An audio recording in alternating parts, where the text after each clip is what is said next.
It happened on a quiet Tuesday afternoon. No one expected trouble.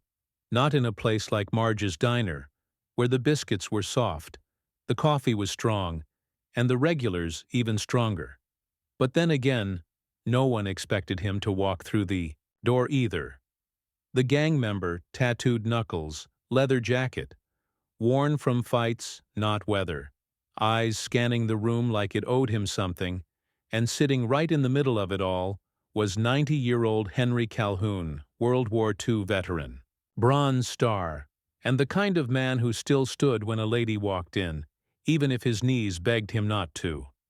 Henry had fought battles in Europe, but nothing prepared him for the war he was about to face, in a diner booth just 6 blocks from his home. The gang member walked by his table, and for no reason anyone could understand, shoved Henry, hard, right against the counter. The crash of ceramic plates silenced the room. All eyes turned, some in shock, most afraid. Henry didn't cry out, didn't whimper. He just looked up, eyes steady. Not angry, not afraid, just disappointed. And maybe that's what stung the gang member more than anything. He stood over Henry like he expected fear, but got dignity instead. The silence stretched. A waitress stepped forward and stopped. And then the bell above the door jingled. A man walked in, late 30s. Clean cut, badge glinting just under his jacket. He stopped, saw the tension, and saw his grandfather on the floor. You could almost hear the snap of realization because, in that moment, the gang member had no idea. No idea that the man now walking toward him was Officer Marcus Calhoun, Henry's grandson. And he wasn't smiling.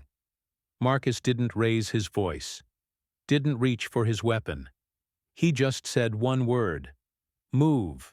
The gang member hesitated, but something in Marcus's voice, the steadiness, the quiet threat wrapped in professionalism, made even him listen. He stepped back, hands up, but the shame had already settled in. Marcus knelt beside his grandfather, helped him up with care, like you'd handle glass, not a man who once stormed the beaches of Normandy. "I'm all right, son," Henry whispered. But Marcus wasn't. Not yet. He stood, faced the room. Everyone watching, waiting. "This man," Marcus said, "fought for this country, for people he didn't know, for you, and today, in this diner, someone thought it was okay to treat him like trash. And in that moment, no one saw a badge. They saw a grandson.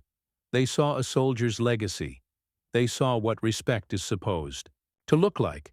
The gang member, quiet now, turned and left. No handcuffs. No booking, but a lesson that just maybe he'd never forget. Henry sat back down, coffee refilled, hand trembling just a bit. Marcus didn't lecture the crowd. Didn't need to, because the silence said everything.